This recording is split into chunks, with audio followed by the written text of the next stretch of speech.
because you can't dismantle the master's house with the master's tools.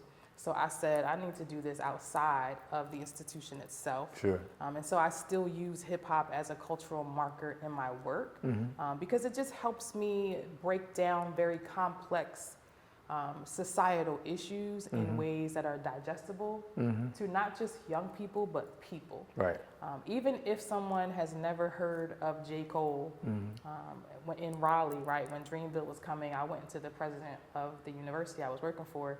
He had no idea who J. Cole was. And I went to his office like, bruh, you have no idea, it's about to turn up out here. We need to tap in to that energy that's about to come to this city. And he did not get it, but he trusted. Right. Because I was able to demonstrate for him, let me tell you what this means for this city, for the students on this campus. Students from all over North Carolina are going to come here because J. Cole is going to be down the street, bro. Like, that's right. Do you know what that means? So I had to translate that into academic language. And once I did that, I was like, oh, this is a commodity. My ability to translate what is happening in this hip hop monumental moment of Dreamville Festival being born, translating it to this, president of this university who has no clue. Yeah. Once it happened, he was like, this was phenomenal. Some people build careers, others build movements. Stephanie Reed is doing both. She's an educator, speaker, mother, leader, and founder of Aspire to Hire, a platform built around purpose, leadership, and the elements of success. But Stephanie is also challenging us to rethink where education comes from. Through Hip Hop is Higher Ed, she brings culture, education, scholarship, and community into the same conversation. Because hip hop isn't just music, it's history, it's storytelling, it's entrepreneurship, it's identity. Today we're going beyond the titles and getting to know the woman behind the mission, her journey, her purpose, motherhood, leadership, the challenges she's overcome, and what's next. This is Stephanie Reed, and this is Bro Code Community Spotlight. What's up, good people? It's your boy, Bro Troy, and we are back at it again for another episode talking to community leaders and individuals doing great things in the community. Tonight, no different. We got Stephanie Reed. What's up, Stephanie? How you doing? So Troy, you good? You feeling all right? Welcome to the Bro Code Show. Thank you. I'm glad to finally be here. Yeah, you are on the brown couch. I love it. I love it. We're going to talk about a whole lot today, but we got to keep it light. All right. So we're going to start off with icebreakers, okay? Okay. Look, you impact the world through music. Now, many other ways. Right. But music is one of them. So I got to know, what artist or album got you through a pivotal season in your life? Wow. I have to start with my girl, Brandy. Okay, I thought you was going to say Mary J. But go ahead. All right, go ahead. I mean, I rock with Mary J. But Brandy gets me through any moment. I put on Brandy and I'm now in a different space. Yeah. I'm having a great time. Even if it's a sad song, first of all, her vocals are so sick that I'm just following every run. Like, this is magical. I would agree. So Brandy takes me to another place every time. And have you followed her maturation through since the beginning? Yes. Yeah. Oh my goodness. I was singing I Want to Be Down in undergrad and just went to the concert with her and Monica like a few months back. So yes, I am a full on Brandy. Like, if anybody do anything wrong to Brandy, I'm not. You have a problem. I have a problem. Yes. Okay. Yes. So you've seen her as Cinderella and all that, Oh right? my goodness. Yeah. Everything. Yes. Yeah, that's amazing. That's really dope. Okay. If your leadership style had a hip hop soundtrack, what would it be? It would be eclectic. At least I think so. It would absolutely have Protect Your Neck from Wu. Yeah, okay. Gotta have a Wu in there. Wu-Tang on there. But I'm from Philly, so it also is gonna have Distortion of Static from the Roots. Okay. Lazy Afternoon from the Roots. Okay. The Lazy Afternoon, that's gonna mellow me out. Yeah, that's the one. After I had to give somebody a protect your neck moment. Yeah, right? That's right. Let them know. Right. Right. But then I'm also gonna go with a little bit of Brand Nubian, Slow Down. Wow. What else? Gosh. I thought you was gonna say Jill.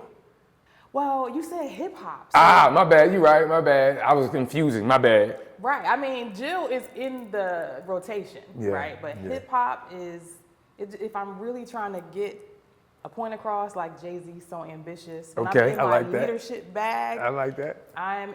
when I'm in the meetings at work, I used to tell people, I have some kind of hip hop lyric running at all times. I may not say it in the meeting, Right. but somebody will say something crazy and I'm in my head like, yeah. That'll fit real nice right there. Like Yeah. I always just have something running. So yeah, Brand Nubians. I mean, something from J. Cole, just to have a good time and hear about what's real in North Carolina, in the world right now. But back in the day, I just have to pull from Eric Sermon, Eric B. and Rakim. Those tracks really built who I am. Yeah. So I have to revisit them from time to time just to get back into like who Steph is.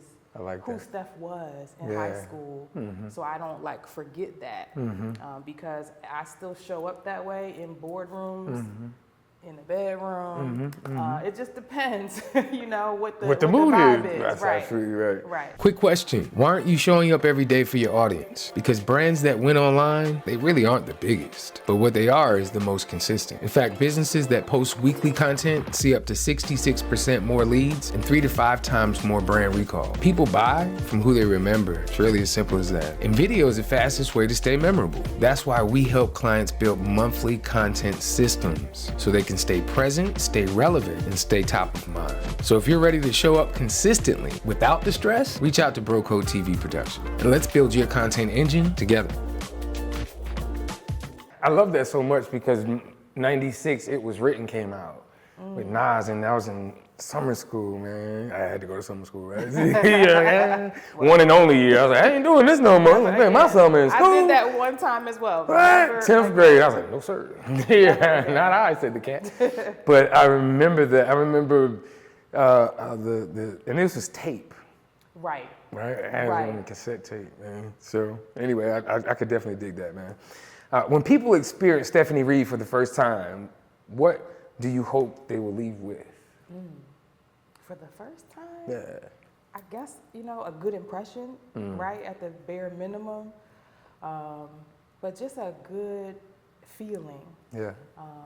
An expectation of maybe a little anticipation. Like, okay, something's there and I don't quite know what it is, so I need to revisit with that chick. Like, that's what I hope. You gotta leave them with a hook, like, so that they want to circle back. Like mysterious, right? Just a little bit. Right, with that lingering thought of, I need to know more. Yes. Right? I agree with you on that. I totally believe that for the first time, right? Because especially when you have a big personality and have a big spirit about yourself, it can be somewhat overwhelming, especially for those that have never experienced that type of energy before. Right. So I totally agree with you. Is listen more than I speak. Right. Listen more than I speak. Right. And when I do, be short and simple with it. Yes. Right? Yes. And to me, I think that's exactly what you mean by it's that hook, right? Like you didn't divulge, you divulged just enough that they want to know more. Right. I just think, well, first of all, I'm not very boisterous initially. I'm very chill, very low key. It takes a while for me to build up with individuals. Right, you're learning that person, right? Right, and just clock in the space. Yeah, the your vibes. energy, right? Yes. Yeah, right, yeah. Is this worth the exchange? Yeah, right, because that takes time. Well, also just growing up in Philly, I've just been told, like, you have to keep your head on a swivel. Like, so my parents taught me as a child, somebody might be speaking to you in front of you, but is somebody behind you with them trying to, like, that's the way I was raised. Playing interference, right? Yes. So in some it. ways, it could be a barrier to connection, right? Which was actually part of the reason why I think I left Philly, because when I'm in Philly, that's the MO I have. I'm like, okay, Yeah, right, who yeah. else is talking right now? Right. But when I'm down here, it's a welcoming place. Yeah. So I have a bit more of a welcoming spirit. Yeah, I can dig that. This interview would go a little differently if I was at the house. Right. Yeah. Note those among you, right? So I think it's always good to be aware Right. of anyone, regardless of where you're at. So I could definitely dig that. Let's dig a little deeper into the earlier years. Let's talk about Stephanie before the title, before business, and before leadership. Mm-hmm. Who was Stephanie then? She was really just an around the way girl, right? I'm not trying to be funny, but seriously, just outside with my girls. One girl in particular, we just did everything together. Yeah. Playing double dutch. Okay. Figuring it out. Low key, like we were low key in the street, but in person, we were nerds. Yeah. Like I'm very nerdy. I'm not even gonna lie to you. But when I was in school, I didn't sort of present nerdy, and I didn't, lead with that all the time. Again, because of my surroundings. But at the end of a school day, after I rip and run, the street lights come on. There's a book somewhere, a note, whether I'm writing something or I'm reading. So I'm definitely a little bit of a nerd. But also, unfortunately, I was a fighter. Yeah. So I have a little scrappiness about me. A long, long time ago. Yeah. But yes, that's who I was, and honestly, that has carried into adulthood. It's gone from scrappiness to just observance and dismantling of systems. I just moved it from I'm not gonna strike in this way. Sure. But I'm still gonna strike. Sure. I'm still gonna find out what the weakness is. Right. And knock it out. Impact and change. Yeah, absolutely. Right. In positive ways. That's absolutely. I used to fight bullies, like whether it was in the playground. I was a cheerleader. Yeah. But not that like rah rah shish kumbah cheerleader. Like again, I grew up in the hood. Like an advocate. Oops, yeah. Yeah. So my cheerleading was a little rhythmic. Yeah, it's all good. But also that kept me outside in the schoolyards and in the playground all the time. So I would pay attention to who my girls on the squad were like afraid of, and who was giving them a hard time. And I would generally be the person to confront that person. And sometimes it ended up in a little, back and forth. It happens. But that's who I was as a teenager. Yeah. And it just has translated as an adult to still just picking up on who in this space is not being heard. I think that's what led me to DEI work, which you didn't ask me about, but. Being an advocate and giving voice and agency to people. Yes. I believe that's a superpower, Stephanie. Well, because I didn't ask for it. Yeah. And the beauty part is too, man, I look at what I do as that same concept. With these tools, I'm able to provide voice and agency to individuals. True. And do it on a superior and with a spirit of excellence. That's a superpower. Right. Right? Being able to bring hope to individuals. Yes. Yeah, I really can dig that. I believe, Stephanie, that mentorship is necessary. At 46, I've got 5 mentors. Oh, wow. Still learning, still continuing to want to know more, right? Being a forever learner. Talk to me and the people in your life, in your adulthood, whether that, or even in your childhood, was there a mentor as a leader who spoke into your life, and how did that impact you? Oh, man, so many great people. I had a pastor when I was young that was very sort of integral in my life. I didn't realize it at the time, but he truly poured into me as a young adult. I got the young adult ministry at the church. So as I was going off to college was when I really began to get to know him as a person, right? Because as a child, I'm taught to just like respect the pastor, revere the pastor, right?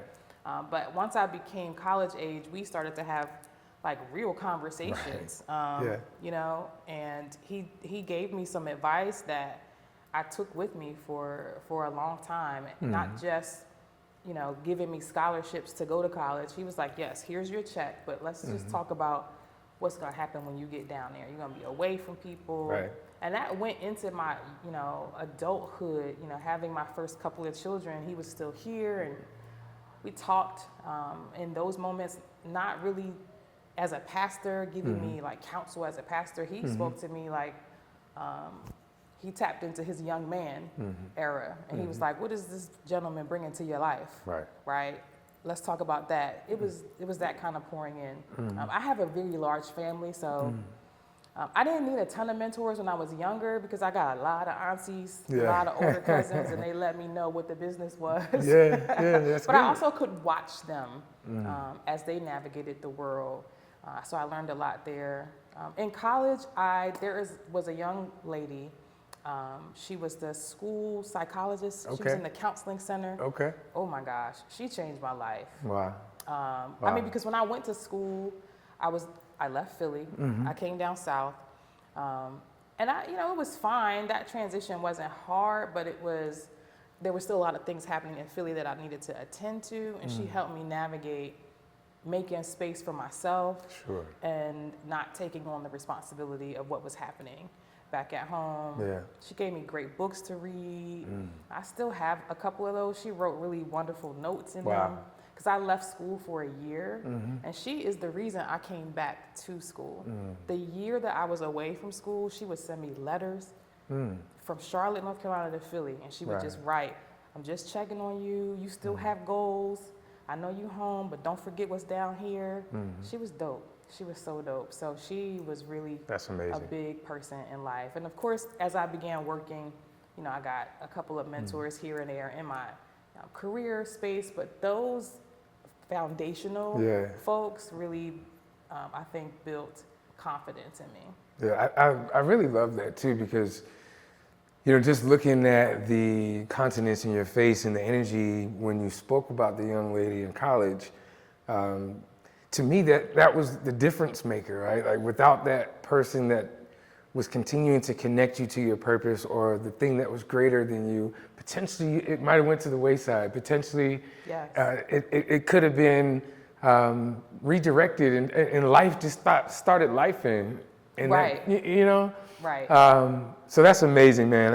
It makes you think about some of the people that you come across in life, and they say a reason and a season. Yes. And oftentimes you don't really know that until later on, and you look at it and you reflect, you're like, wow. Yeah, and the season sometimes is short because I don't even think she was there when I got back to school. And in my adult years, I've tried to find her because she was so instrumental. But you're right, like it could have gone a lot of different ways. But I think she had the wisdom at that time to know that. And you were her assignment. Right. You were her assignment. She, for whatever reason, and we won't get into it, but you were assigned to her. Right. Like and that's so amazing, man. I love that.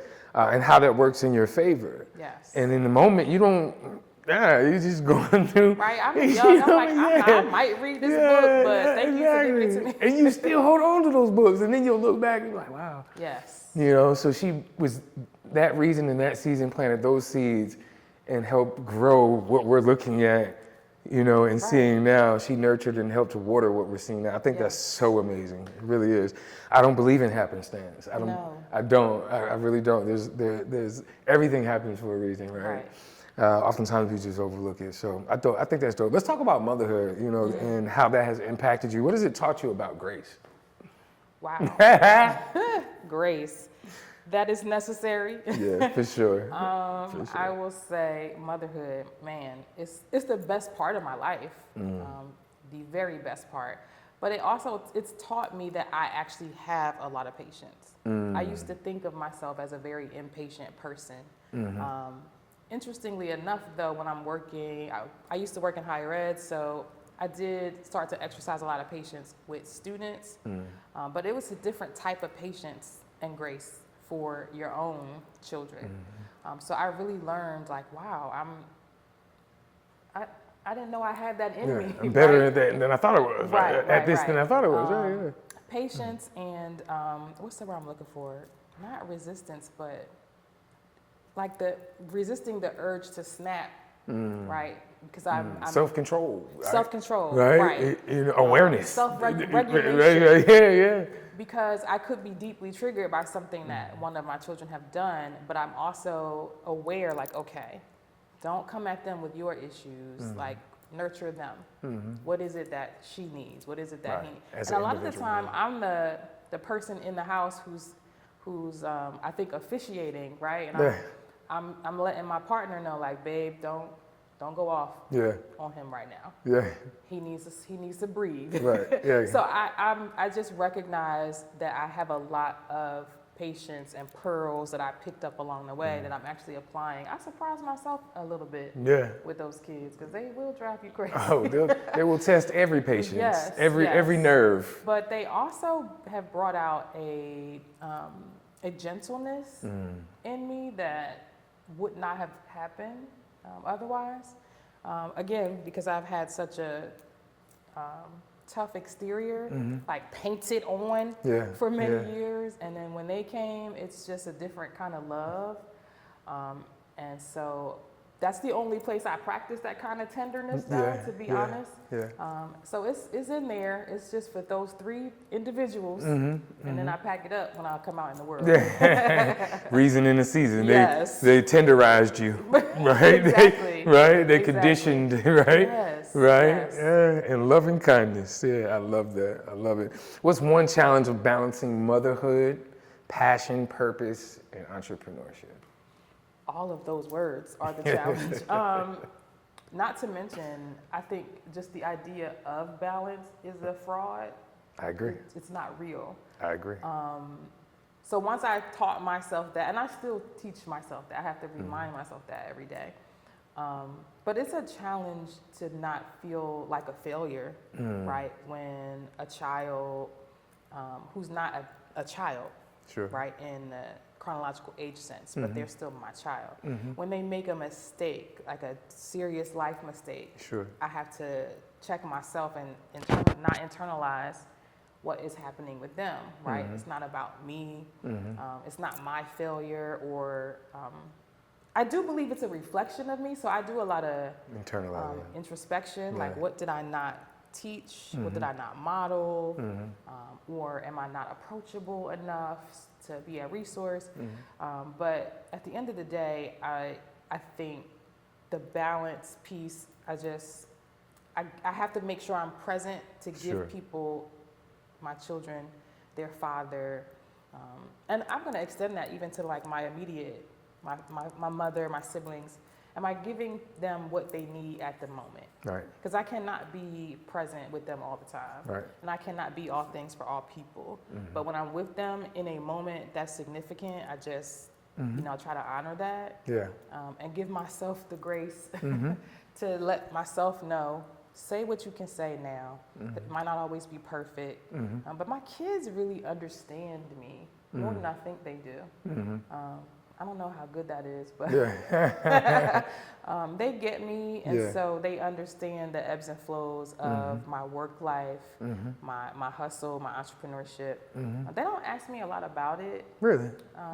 They don't, but it's like a running thing in the back of my mind. I just want to model good work, no matter what that looks like. And it's not always easy, but my point of the hustle is modeling good work for them.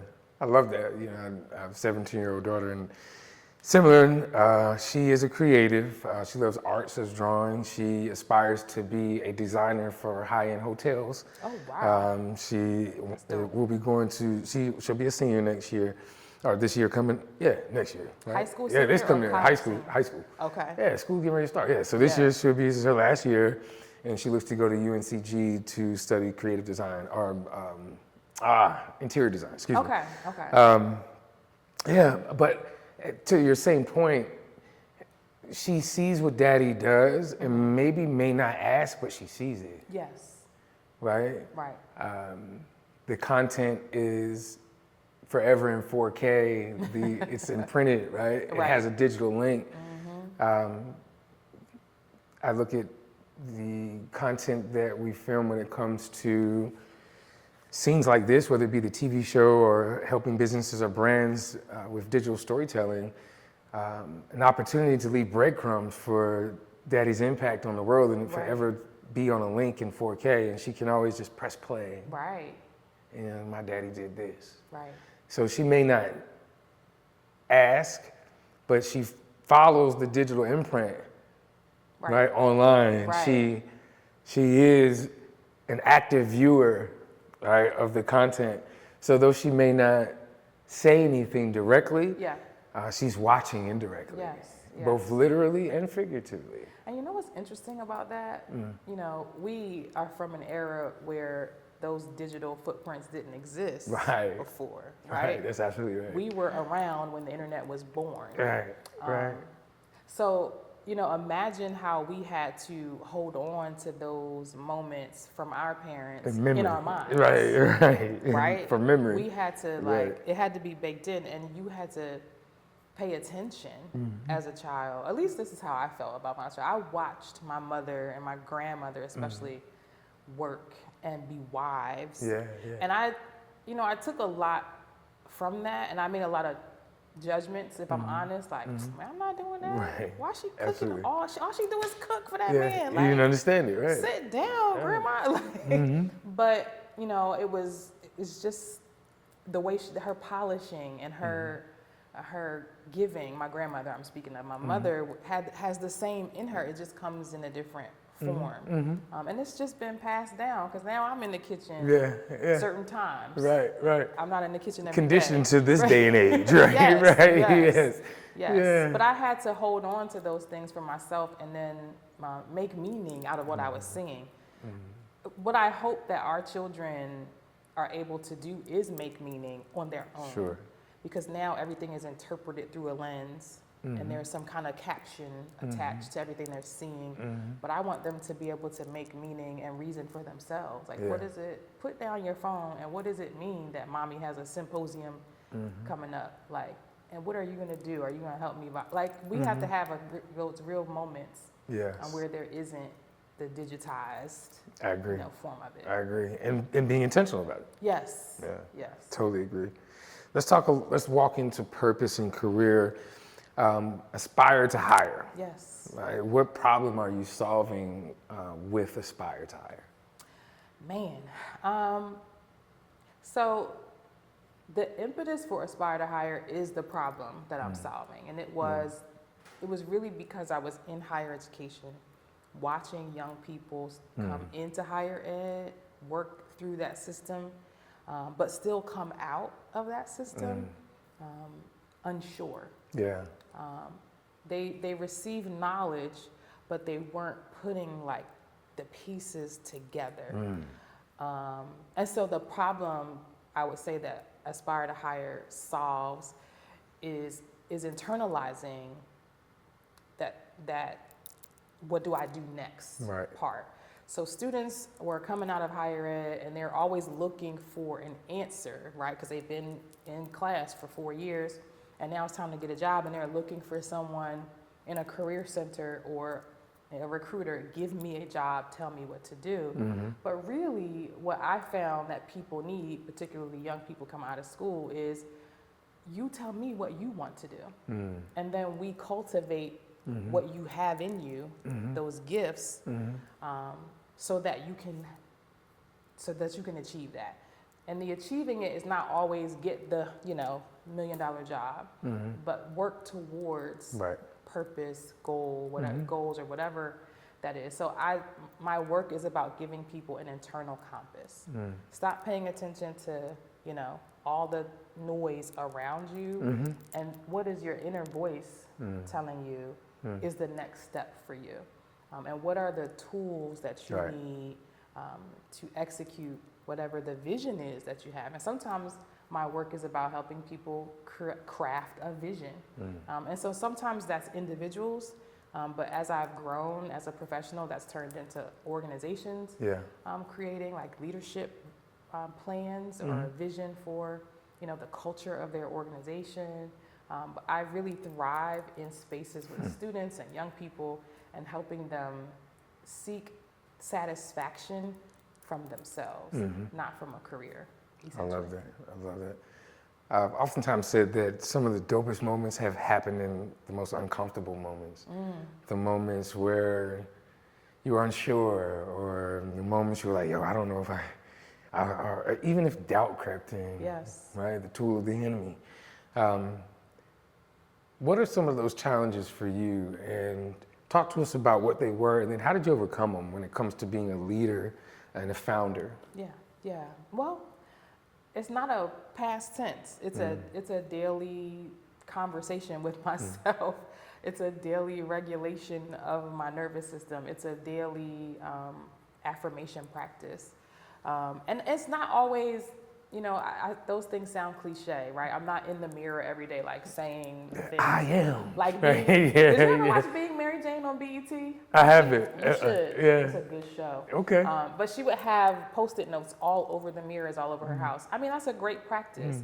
But I just try to keep nuggets in my mind and go back to them, whether it's scripture or something I read in a book, something someone like that school counselor has told me. But the challenge regularly is moderating the anxiety, the doubt, because I don't believe in imposter syndrome, because it's not a syndrome. Right. Like, nothing's wrong with me. It's natural to have some anxiety when I'm moving into something new or if I'm being stretched. What I have found, especially because everything I do is really about that internal compass, I listen to myself. And if I feel too comfortable, I'm bored, and that usually manifests in some kind of conflict or some kind of something uncomfortable. And I have to say to myself, Stephanie, what are you supposed to get from here? And did you already get it all? Because it might be time to move on. Yeah. So I just do a lot of conversations with myself, if that makes sense. It does. I really think the mentally inclined have board meetings daily with me, myself, and I. Right. Right? The mentally inclined have to have those conversations because there's so many thoughts that go through the mind. Deep compartmentalizing and internalizing is necessary. Yes. It's a necessary skill for the mentally inclined. So I totally agree. I'm right there with you. I totally agree. I'm big on words, and one of the words that I've been toiling with this year is moving with a sense of intentionality. I know that's a phrase, but intentionality, right? And being intentional. Yes. Right? I've heard the phrase intentional success. I'm curious, do you believe in that? And if so, what does that look like for you? I believe in it because I feel like that's exactly what my work is about. That you are creating the success that you are thinking and dreaming of. So if that's called intentional success, that's what but I call it vision work. Sure. Right? So I tell people all the time, tap into your vision, right? And even if it's not clear, because when I was, 25 even, I actually had my email address back when Hotmail was a thing, was Aspire to Hire. Wow. And it's just been, I'm like, always, something about this phrase, I'm keeping it. I didn't know who I was gonna be, but I've just kept tapping it back into what made me curious. Sure. And what, not just curious, but even a little bit uncomfortable. Like, maybe I should, talk a little bit more about that. So the intentionality of it is, even when the vision is not clear, you should still connect with it. And then do small things every day, every week to take you closer to I think the closer you get to the vision, the more clear it becomes. Absolutely. And that's a little bit scary. Yeah. Because I also happen to believe, and it's kind of morbid to even talk about, but I feel like when I get too close to the vision, it's like, oh Lord, is this my time? Am I finished? This can't be it, right? Like, I still want another assignment. There you go. I'm not ready to go. Right. But Absolutely. I think that way often. Like, as long as I'm doing what God has designed for me, and it's not like I know exactly what that is, but when I find it, there's a feeling. It's not necessarily tangible like this table, but you just know. I just know. And I'm like, okay, this is where I'm gonna move. But I also know when he's like, nah, you finish over there. Or he'll tell me, I didn't actually tell you to go over there. Right. I used to sell cigarettes for Philip Morris, and it was great. My salary was lovely. Company car was dope. Like, I was chilling, but he did not send me there. I went there myself. And so when that ended, it didn't end the way I wanted it to end, because I think he just was like, this is enough. What are you Right. doing? He wasn't supposed to be here in the first place. Right. Like, that was cute, but I need you to come back over here. Education is what I have designed for you. So figure that out. I love it. Yeah. I love it. You said something about, when we're talking about intentionality, not as you get closer to the vision, it becomes clearer. I agree with that, but sometimes I believe also that I may not gain clarity, but I do gain confidence, right? Because, you know, there's levels to this. Yes. And, okay, well, I accomplished this, and I didn't think I could do. I didn't know if that was possible, but you know, and then I did it. I didn't know that was possible, right? And then I keep going. Exactly. So there's levels to it. So if I'm not gaining clarity, I am definitely gaining confidence. That's true. And with the confidence, I'm willing to go through the adversity to get to the clarity. Yes. Right? Yes. So yeah, I love that. And as a faith-driven person, man, look, all I got to see is the first step. Right. Just a glimpse of it, right?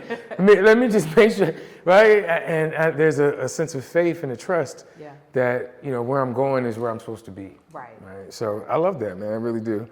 I really do. I want you to take a moment to talk to the Black women, the Black young girls, when it talks about stepping into leadership today, your thought process, words of wisdom. What would you say to them? Protect your neck. I'm not even joking. I think Black women, we've all heard that phrase, like, we are the most unprotected population. And so we have to protect ourselves. But individually, because a lot of the time we think, oh, this sister, you know, I'm working with her, I'm working for her, she's gonna pull me up with her. That's not always the case.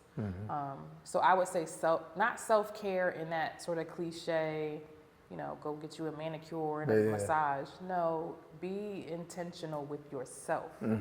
We keep talking about intention in this interview, but it's real.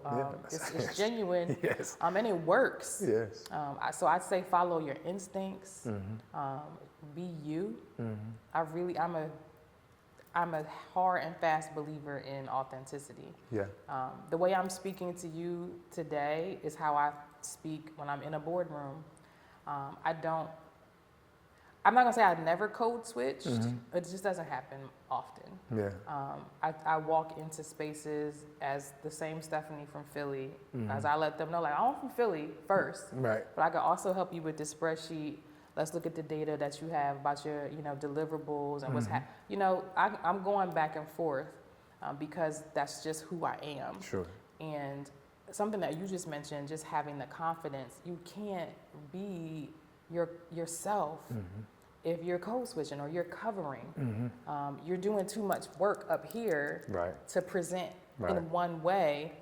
If you just walk in there as you, God's gonna give you the words you need.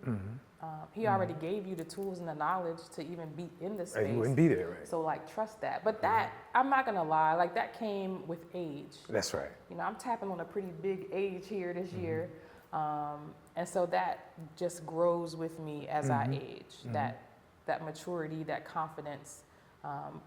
Although I've been telling my children for a number of years that reading is hella important. I feel like if you are a well-read person, then you can really be in any room. And that's what I have tried to tell them. I need you to be a reader. Work on your vocabulary. That's right. That way, when you are in whatever space, it's gonna be tough for people to speak above you, right? And I talk that way with them, even when we're doing things with family, like if we're going to a hospital for somebody's having a surgery, and you know, a lot of the time, I'll say, you know, in my experience, a lot of the time, in our culture, African Americans, we sort of, you know, just defer to the doctor, but that's not me. I'm very much like, but why? Like, why are you taking that route when there are others? Like, let's also explore these other channels and how much research is on, you know, out here on this drug. And a lot of the time, my family is, sometimes they're like, oh, Stephanie here. Because I'm coming with the questions. And I'm checking you because I'm like, I know you have 70 other patients to see today, but this is my mom. And I need to understand why you feel like you need to do X, Y, and Z, when what I think she might need A, B, or C. And so I'm a debater at heart. It's just been in me for a long time. So again, it's just about understanding who I am. I tell my children, understand who you are. Yeah. Get your vocabulary up. Yeah. Read some books. Put that phone down sometimes so that it'll pay off later. Yes. Right? It's not like when I was in, my freshman year of college, I was confident in every room. Sure. I presented as if I was. Right. But the confidence really grew, and then the comfort came after that, to where it's like there's very few rooms I'm going to be intimidated in. Yeah, absolutely. Yeah. I totally agree. I got to go back to Obama too, man. You think about all these people in these higher rooms, they plumb dumb stupid. Like right. they he's like, man, you Right. think that they're so high, and they start talking and you start thinking about their thought process. It's like, nah, that was nepotism. Right. Exactly. So anyway, I digress. Right. But I'm right there with you. I I truly get it. believe the greatest investment is an investment in self. Yes. Education is something that no one can take away from you. Absolutely. And once I know it, it will always be in my back pocket. Yes. And at the right time, Right. it will come up. Absolutely. And come out. Absolutely. Right? So, no, being well-read and having a vocabulary just allows you to just have a verbal discussion. I call it verbal tennis. Right? Respectfully. Yes. Right? Yes. Yes. Instead of just doing this. Yes. And there's nothing wrong with this. Yes. But this isn't going to happen in the boardroom. Right. This isn't going to happen in a job interview. Right. This isn't going to happen when I'm making $1 million deal. So, no, I have to be comfortable with being uncomfortable. Yes. I have to be comfortable. I also teach them, too, to be comfortable with being silent. Like, you don't have to answer right away. No. It's called a pregnant pause for a reason. Right. Let people squirm for a minute while you gather your thoughts. Yes. There's power in knowing how to communicate. That's it. Right. Just knowing the ebbs and flows of communication. And sometimes communication is in silence. That's absolutely right. Nonverbal communication. 80% of all communication is nonverbal. Nonverbal, right. So body language plays a huge role. Yes. So just paying attention, and then when it is time to speak, Yes. giving the opportunity to gather your thoughts. And if that takes a moment, and just tell them that, just give me a moment. Right. Let me gather my thoughts. Now, and don't get me wrong, like vocabulary is key, reading is key, and all of that, but I don't want to take away from young folks who grew up with a phone in their hand. Sure. It is what they know. This is absolutely right. I don't like to judge young people who are constantly, clicking, touching, on a device. That's all they know. Right. It is all they know. And they just know a different reality than we do. So their brilliance is just different than our brilliance. I concur. Because I don't think that AI is necessarily the ops, right? There are some serious issues connected with it. But it's important for our young people to be comfortable using it and not dependent upon it. Because there are times where I'm on AI and I'm arguing with AI. Yeah. Like, that answer is whack. Yeah. Like, I'm gonna need you to come better than that. Right. That's not critical enough. And you're supposed to do that. That you're actually supposed to challenge it because it's only as smart as you are. I mean, so, right. You have to be a prompt engineer, right? It's only going to do what you tell it to do, right?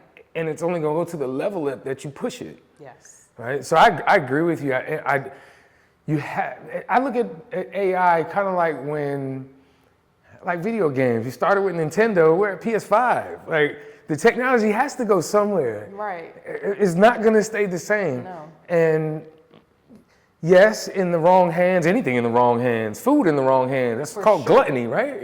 So. No, it's called the FDA. Yeah, right. Or the lack thereof. And lack thereof. I love it. So with anything, hey, there's going to be good and bad. I believe that if we could stay on the fair side of good, man, it's going to do so much and push things in such a right direction. Yes. I look forward to it. I really do. I'm thankful that, I'm Gen X. I believe that the generation after us that's my father's generation. they're wary of it. I'm glad I wasn't in that generation, because right now, not everyone, but a lot of those in that generation are just scared of it. Yes. And don't want nothing to do with it. Now, to Right. each their own, but how can we enjoy really the fruits of what's going on in earth if we're not tapped in some way, Correct. shape, form, or fashion? Is it really that scary? Because AI has been around for a really long time. It's Yes. just mainstream It's more, now. It's more Yeah, advanced, exactly. and it's more present.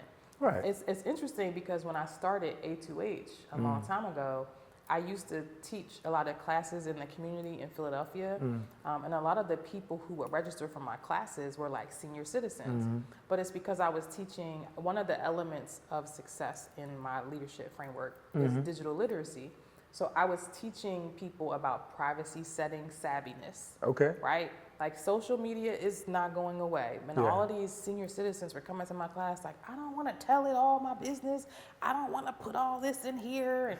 And I had to help them understand, listen, this is how machines work. What you put in determines the output. That's right. And so if you want to, I would say you can protect what you put in, but just know that that is going to limit in some ways what the output is. But what you should maybe try to do is understand how it functions. Right. So you can turn off some things. Like, nope, I don't want that. So I used to call it, my class used to be called PSS, Privacy Setting Savvy. Come get some PSS with A2H. Yeah. I was young out here still, I didn't know what I was cooking up, but all of it was just about ownership, individual ownership, intentionality. I love it. And not being afraid, because I also, unfortunately, in higher education, I've seen a lot of people get left behind. Professors who have been around for, Wow. 50 years get mistreated on campuses because they're not keeping up with technology and Wow. being savvy. And it's not a good look for the institution itself, Sure. but also just for humanity. Like, Right. we can't just discard the wisdom of senior citizens because they don't like AI. Right. We need to engage everybody and just have some grace Yeah. and patience, and each one teach one. Like, that's what I Bridge grew the up gap. on. Yeah. Yes. Bridge that gap. Right. There is some wisdom that can be done while yarning or making some socks or making a Yes. quilt.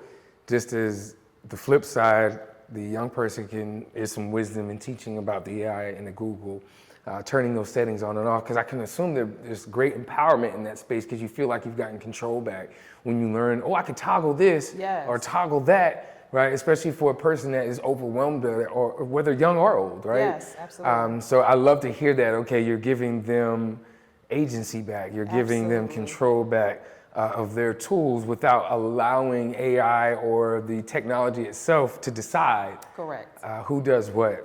Yeah, I think that's awesome. Let's get into this symposium. The Hip Hop is Higher Ed Symposium. Yes. Like, for those who have never heard of this before, they are clueless. I want you to talk to them right now. Okay. What is it? What is it about? Well, first and foremost, it is an affirmation. I have, again, observed a lot of behavior in higher education that was sometimes placing people along the margins. And sometimes those people look like me, and sometimes they didn't, but they connected with an identity that was very hip-hop-like, urban, street, maybe even coming from impoverished communities, right? So the conditions of their lives were not self-determined, right? Initially, when you come to college, you're 17, 18 years old. You did not determine your conditions Right. around you. So hip-hop is higher ed began because when I was working in higher education, I was always using hip-hop as a connector, as a cultural marker for people. Makes sense. For students, for faculty and staff, just helping them to understand how to communicate with a variety of different types of students. Right. And community members. A lot of people take for granted what we call in academia the town and gown relationship, right? Institutions of higher education are often plopped in communities of few or little resources, particularly our institutions.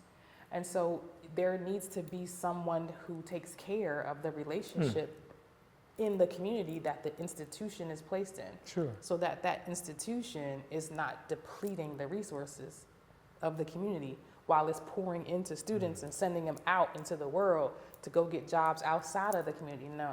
Wow. So yeah, hip hop is higher ed. It's just a snowball of all of the things that I saw, learned, had to check sometimes in higher education. So I have since removed myself from higher education because you can't dismantle the master's house with the master's tools. So I said, I need to do this outside of the institution itself. Sure. And so I still use hip hop as a cultural marker in my work because it just helps me break down very complex societal issues in ways that are digestible to not just young people, but people. Right. Even if someone has never heard of J. Cole, when in Raleigh, right, when Dreamville was coming, I went to the president of the university I was working for. He had no idea who J. Cole was. And I went to his office like, bruh, you have no idea it's about to turn up out here. We need to tap in to that energy that's about to come to this city. And he did not get it, but he trusted. Right. Because I was able to demonstrate for him, let me tell you what this means for this city, for the students on this campus. Students from all over North Carolina are going to come here because J. Cole is going to be down the street, bro. Like, that's right. Do you know what that means? So I had to translate that into academic language. And once I did that, I was like, oh, this is a commodity. My ability to translate what is happening in this hip hop monumental moment of Dreamville Festival being born, translating it to this, president of this university who has no clue. Yeah. Once it happened, he was like, this was phenomenal. And I just was like, I know, because that's who we are as a people. So that is, I know that was a long answer, but that is what hip hop is higher ed as a symposium is all about. So every 2 years I try to pull people, I should stop saying I try. I pull people together to have an academic symposium because we are all professionals. It doesn't matter if you're a DJ, a sound engineer, the party promoter, there is scholarship. There is intellectualism in all of that hustle and bustle and economic decision-making, capitalism that's going on. So I pull us together to really examine what hip-hop is doing in that moment. And so that's what the Hip Hop is Higher Ed Symposium is all about. I love that. Oftentimes there's pain, our purpose is birthed through pain. Yes. Talk to me more, like, where did the idea come from and why was it important for you to create? Like, what was the shift in saying, I need to do this, this needs to be done right now, and, why was it important for you to do it? Yeah, literally what I just explained, just the decision that Dreamville was coming to Raleigh, and I worked for William Peace University, which was literally down the street from Dix Park. That was the impetus, and I thought, there's no way I want us to be surrounded by all these young people celebrating hip hop and I don't engage. It was really also so I could model for the students that I was working with at William Peace what it means to show up as a hip hop head, but still in your intellectual bag. Yeah. Right? Like I'm trust and believe when that first festival came, I was out there at the festival with them. Front row, hands was up. Like I had a really great time. But 2 days prior, I was in the conference rooms and boardrooms, like analyzing and interrogating hip hop from a societal perspective. Right. What is it giving us that is valuable? Is it depleting from our society in any way? What is our role in the consumerism that is inherent in hip hop? As a culture, as a genre of music, like just let's have some adult conversation and then go out here and shake our asses. Like, we can do both things. That's right. And we should to be full people. They're multidimensional, right? Absolutely. Yeah. So that was the impetus. And to be quite honest, there is another person here in Raleigh who poured into me. I'm not going to say who they are because I'm actually going to celebrate them at the Hip Hop Symposium coming up. But they encouraged me, like Stephanie, after the symposium happened at William Peace, not long after I left William Peace, and I just was like, but what we did though, that thing was like, that thing was dope. We did that. We did. Yeah. We killed it. And so I connected with that person and I just asked some questions that at the time I didn't have the language for. I was just sort of anxious and curious, and I was like, I think I want to do that again, and I'm gonna try to do it on my own because I got this business called Aspire to Hire, and that idea was mine, and they put me on game like, Steph, it is yours. They let me know what intellectual property is, right? And they were like, go do it. Right. You don't need a university campus because you were the idea. People came to that campus because you put that together. You plugged it into that ecosystem. Right. So you can plug it into any ecosystem. But I was asking him questions like, well, what if the university does it too? Like, what if they take my idea and I'm trying to do it out here on the side, and they like, no, we got all the resources, so we're gonna do it. And he was like, I don't even know why you worried about that, because the people who came, they came for the Hip Hop Symposium, but once they met you, they followed your energy. You cultivated what took place. And he says, so the first thing that people gonna do is be like, where's Stephanie at? Right. If the college tries to do it and you're not there, I think people are gonna be like, well, let me go find Miss Reed, because that was the person I worked with the last time. So that's how I got here. He just gave me some confidence to be like, I can keep doing this. Now, I'm not gonna lie, the resources are, they shrunk. That budget shrunk quite a bit from the university budget to the A2H budget. Sure. But For now, absolutely. But that also taught me a lot about myself and about resiliency and being resourceful and connecting and having relationships with people. So yeah. I love that. And that vision was given to you, so it doesn't matter who else tries to do it. Matter of fact, have at it. Right? Because it wasn't given to you. Plus, if they were going to do that, they would have been did it. Right. I was just a baby in my professional life. So I was scared of myself, to be honest. Like once it happened, to me, I felt like it happened under the cover of this university, right? And I had people coming to me after the fact asking me if William Peace University was a HBCU. Wow. I was like, no. Wow. They were like, because when we were there, it was like so lit. I brought it, you were the catalyst of the energy. Yes. Yeah. It's not a HBCU, trust me. But I appreciate that because, the vibe came from me. Right. So, I love it. Yeah. Some would argue, I'm sure, right, as a debater, how does hip hop connect with legitimate educational framework? So explain to those listening, explain to me what that looks like and what impact have you seen from it? Well, I don't know. I think it depends on when you think about, when you ask me about impact, what impact have I seen? I've seen the impact of the symposium itself. But then there's also the larger question is, what is the impact that hip hop has on us, number one, and then on education, on self-value, all of those things. I started there because in educational spaces, we carry all that with us. And to be honest, a lot of people that I encountered who were students of color, Black, brown, but sometimes not even students of color, they were just students who were different, LGBTQ plus students, students who were tatted all over their body, pierced everywhere, just the students who felt like they were on the margins. They felt that way because the institution made them feel that way. So they were not able to fully express their scholarship in a classroom until they understood what that meant, right? To show up as who you are. No, you don't have to take out your piercings to go to class, right? Like, I don't know if you're aware, Troy, there's this debate right now that Tuskegee did this whole dress code about bonnets and slippers and on campus, no bonnets, no do-rags. That's still this conversation about, respectability presentation. Show up as your authentic self, yeah.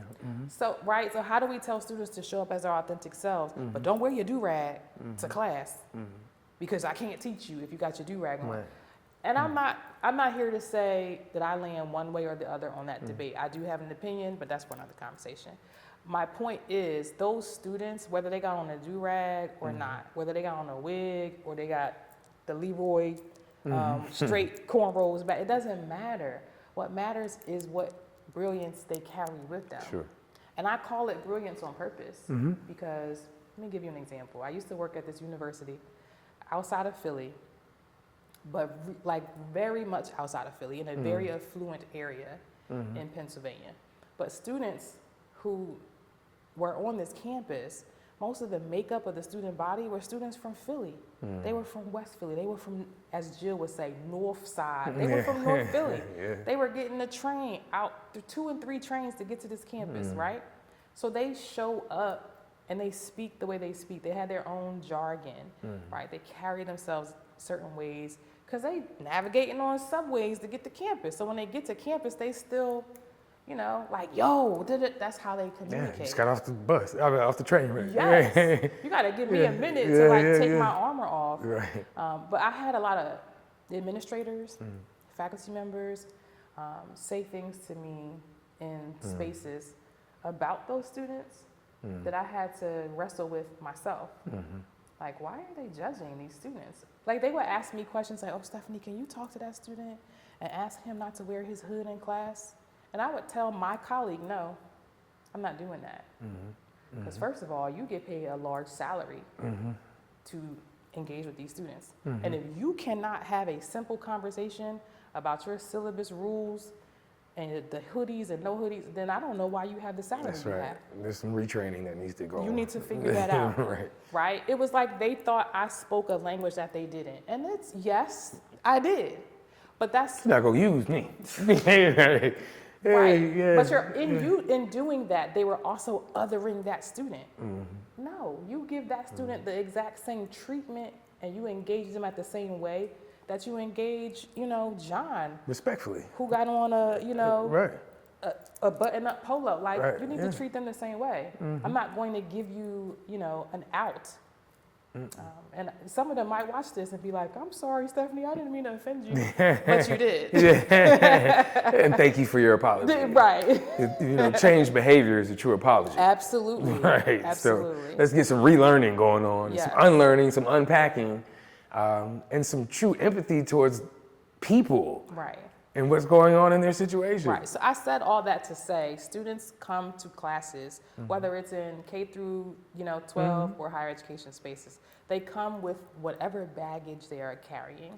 True. And that baggage does not sort of detract from their ability to reason. What you have to do, though, is care for the student before you can ask them to be critical. Yeah. Right? If they hungry, why are you asking them to, you know, recite, I don't know, Hamlet or whatever? They're gonna have a hard time with that. That's right. You want them to speak Spanish and they English language speakers and they just took 4 trains to get here and they never ate. Like, just have some cereal bars in your classroom. If you knew your students, you would Right. do that. That's So I used to absolutely do those things. Anyway, I say all that, I get real hype if you can't tell about these topics. That's why, in terms of hip hop being a true and valid pedagogical and educational framework, it has always been that. But we did not always have the agency and resources in those academic spaces to use it. And now that barrier is gone. That's right. And many of us are showing up. I mean, if you think about it, even when you're at home watching commercials and a hip hop track is playing on a commercial for like Uber Right. or for Tide Gum, soap. right, Like, whatever. why do they need to be playing Wu-Tang to talk about Cheerios, right? Or whatever the case might be. For me, I listen and I pick up on that and I go, that's because somebody, either it was somebody taxed our culture and took Wu-Tang and placed it in a commercial, Or there are now more people who grew up on Wu-Tang. There are more people who grew up listening to, Nice and Smooth, Eric B. And Rakim. And Rakim. When I say Eric, I want to say Eric Sermon, Sermon. yeah. I was Too many thinking of them. about right. Or now they're listening to J. Cole. Like they are now moving from the classroom into boardrooms.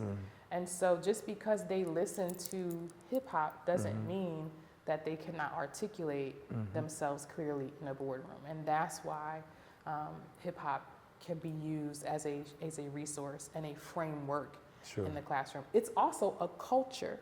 And so just like we study, indigenous culture, you could study hip hop. That's right. If you really wanted to. It's been around long enough. Absolutely. Yeah. Absolutely. So I'll get off my soapbox. No, I love that. Yeah, people need to know. You need to let them know. I really want to let the people listening know what's next. Like, what can we expect from Stephanie Reed and Aspire to Hire?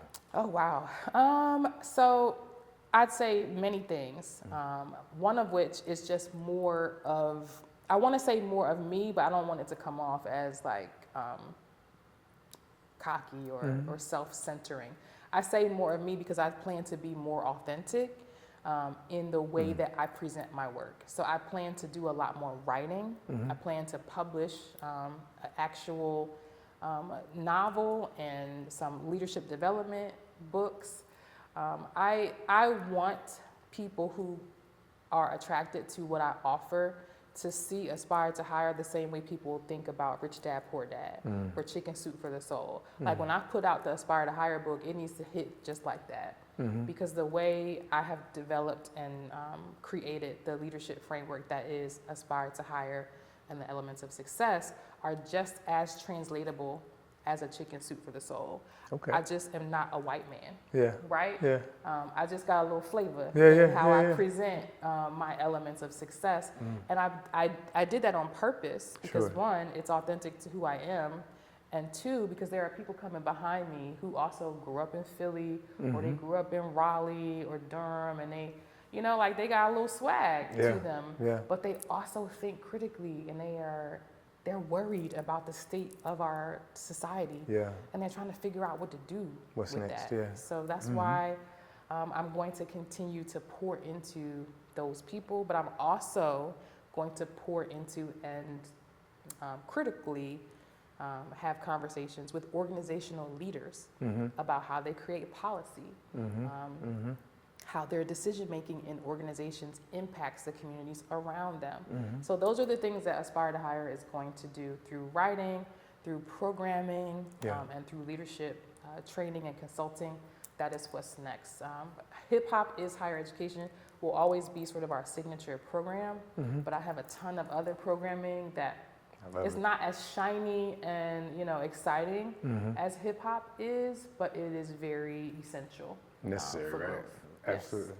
This one's for all of our speakers, thought leaders, and influencers. I'm Bro Troy, and if you're a speaker, influencer, or thought leader, and you don't have a video brand, you are leaving money on the table. All event planners and those that are looking for hosts and facilitators, they don't just want to hear you, they want to see you in action. Your presence, your energy, and your ability to command a room. That's why a strong speaker reel, high quality event footage, and consistent short form content are non-negotiables. Your video brand is your digital resume. It proves your authority before you even step on stage. See, we help speakers build that brand with clean reels, dynamic storytelling, and content that gets you booked. If you're ready to level up your speaker career, reach out to Broco TV Productions today and let us build your video brand one piece of high quality content at a time.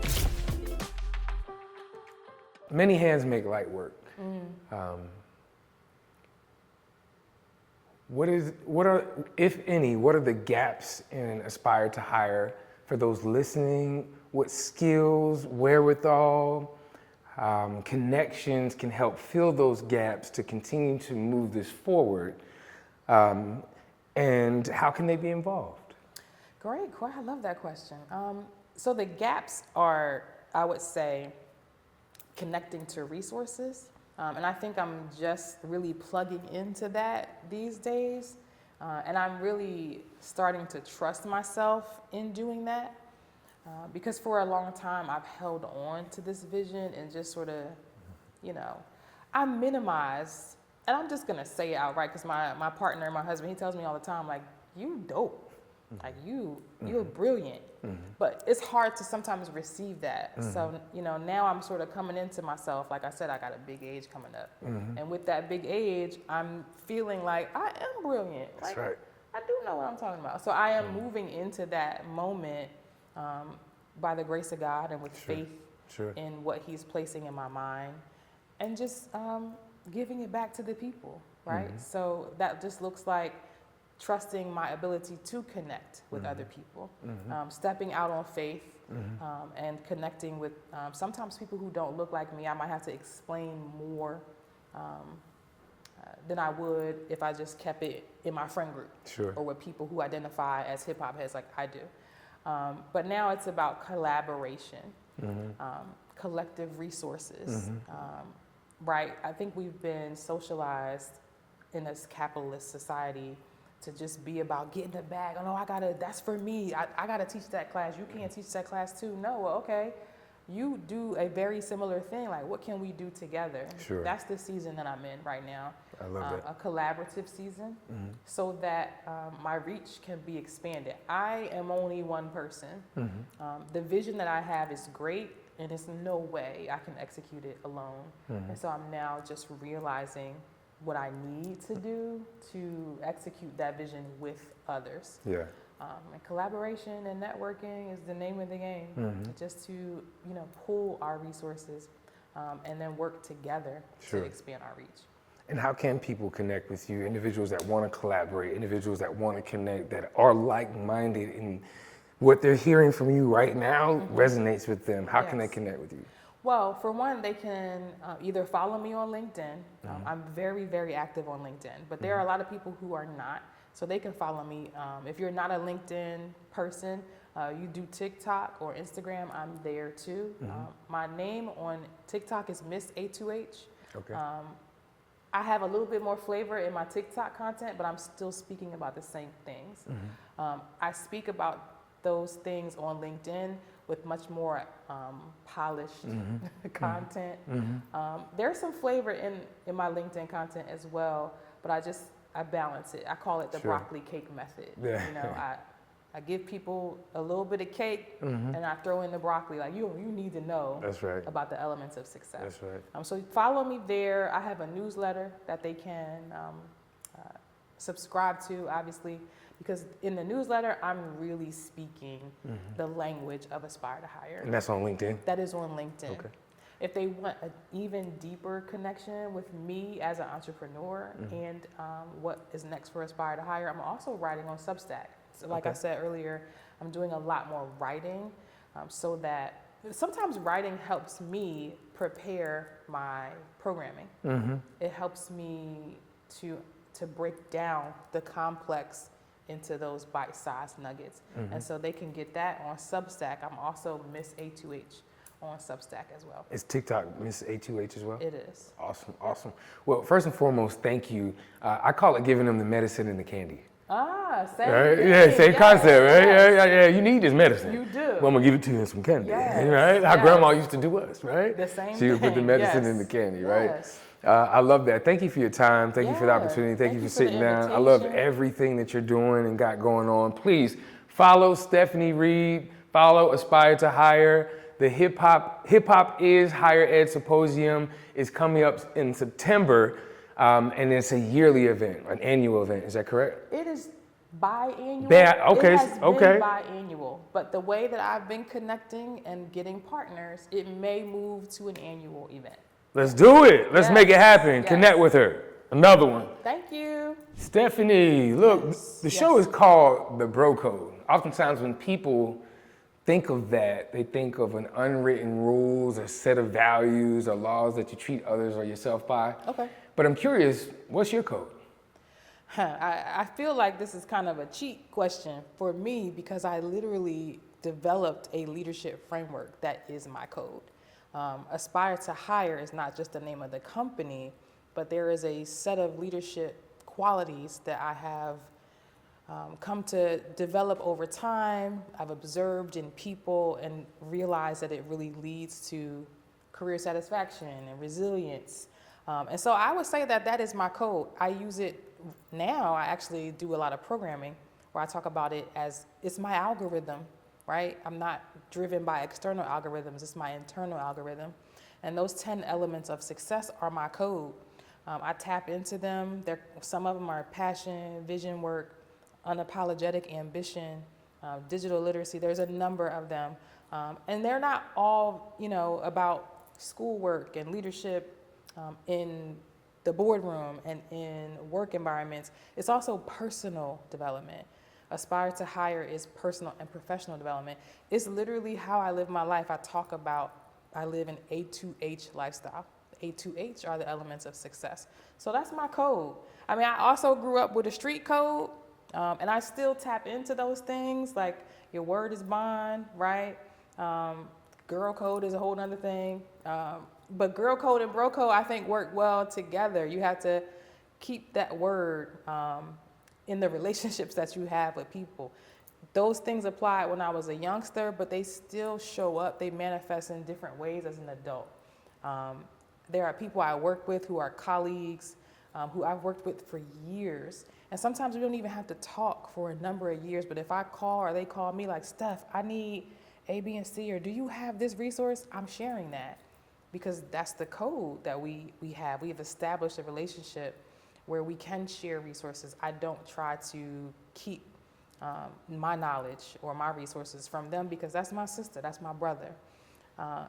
But there are folks who don't fit, right? They're not part of our community. And that's another piece of the code, like just understanding that all skin folk ain't kinfolk sometimes. But at the end of the day, really I think boiler point here is that A2H is my code. The elements of success drive how I show up in the world. They really started when I was young. I didn't have the language for it. And now that I'm a professional and, I've gained a lot of education, I have been able to create a language and a framework that I can now show others how to use to their advantage so that we can move out here with intentionality and unapologetically. That's my code. Stephanie, look, we talked about a lot, but before the show, I asked you, what's one word you would use to describe yourself? And you told me unapologetic. Yeah. For those that are listening, why did you choose that word? I chose that word because it really encapsulates how I show up. I don't, and this has become a learned behavior. I don't apologize for my ambition. I don't apologize for my inquisitiveness. Yeah. Oftentimes, especially in workspaces, my questioning makes people uncomfortable. Absolutely. But I don't shrink because of that. I just had to actually hone a skill to help people feel more comfortable. And sometimes it works, but sometimes it doesn't. So I am unapologetic about many things. Who I am, what I do and how I do it, especially the how. Yeah. Because I feel very strongly that if you have hired me to do a job, you've already vetted me. So now that I'm in the building, I need you to have trust in my knowledge and expertise and in the process. And if that trust has eroded, then perhaps, our time is done. That's absolutely right. But while we're still working together, I'm very, again, unapologetic about what is required for the good work to be good. Right. I could fake it, right, but I don't feel like I have integrity if I'm taking your money and not giving you quality work. Do my due diligence. Right. Yeah. Right. Yeah. So that's what I meant by just unapologetic. I love that. Well, grandma's baby. My grandmother used to give me funny pieces of money, like so the $2 bills, Susan B. Anthony $50. I used to use that for Boston baked beans and now and later and Bazooka bubble gum. Okay. But now we use it as a keepsake for those that are on our show. So what I did is I took a $2 bill, real money. We don't play that around here. Okay. That's how we do here on the Bro Code Show. Yes, absolutely. But we wrote the word on it, unapologetic. I signed it and also put our phrase "You Matter" on there. And my hope is that this would be used as a token to remind you of what you just said, and also remind you of who you are, whom you are, and whose you are. Yes. And to live life unapologetically. So whether you frame it, use it as a bookmark, maybe potentially put it on a wall, Nice. or in your wallet, use it as a keepsake. Awesome. And as a reminder of just that. Yes, thank you, Troy. For and sure. Thank you, Bro Code. Yes, sir. That's how we do it. I love it. Indeed. Unapologetic. Unapologetic. Maybe success isn't just about how high you climb. Maybe it's about who you inspire along the way.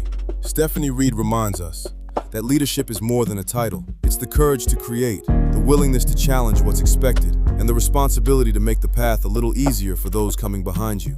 Through Aspire to Higher, and hip hop is higher ed, Stephanie continues to connect culture, education, purpose, and possibility. Her message is simple but powerful. Bring your whole story with you, your culture, your experiences, your voice, your vision. Because going higher isn't just about reaching another level. It's about helping somebody else believe they can get there too. This has been another Bro Code Community Spotlight. Keep building, keep inspiring, keep aspiring higher. Stephanie, look, when you film with the Bro Code, I heard that it's an experience. Tell the people about your experience on the show. It's an authentic experience, authentic and intentional, very well planned. The execution is exactly how you told me it was going to be. I love that. It helped me regulate, right? When I was getting ready for the day, I was nervous. I even texted you early, like, what am I gonna? You was like, Steph, I told you what to expect. So I love that. It is very intentional, but also very clear. And it's done well. I feel comfortable. I felt comfortable this whole time to be myself and to speak about not just what I do for a living, but who I am. That matters, and you can't do that if you don't feel safe. And so I have to say, you made me feel safe, which is that's a skill. Let me give it to you, Bro Code. Y'all did that. You did that. I appreciate it, and I look forward to more. I hope I can come back and do it again. Another one.